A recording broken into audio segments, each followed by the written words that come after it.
Торжественная церемония вручения мечей Победы городам воинской славы Российской Федерации объявляется открытой. Слово предоставляется Валентине Ивановне Матвиенко. Уважаемые коллеги, дорогие друзья, наши глубоко уважаемые ветераны, сегодня мы все собрались в зале славы Музея Победы, где увековечены имена тысяч наших героев, для того, чтобы передать мечи Победы городам воинской славы, защитники которых проявили беспримерную и стойкость. Эта традиция зародилась в 2015 году.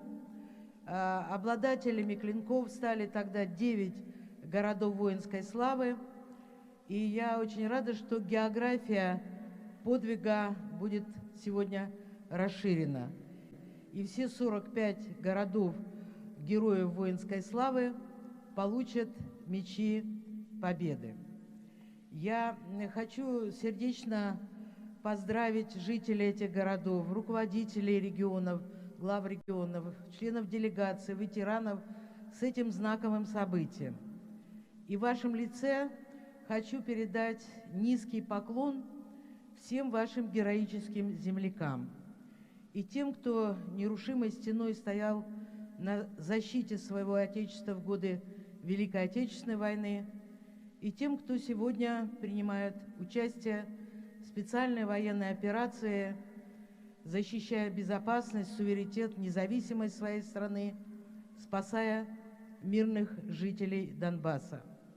Мы верим в наших воинов, мы ими гордимся и не сомневаемся, что со всеми задачами, которые поставлены Верховным Главнокомандующим, они справятся достойно и вернутся домой с победой.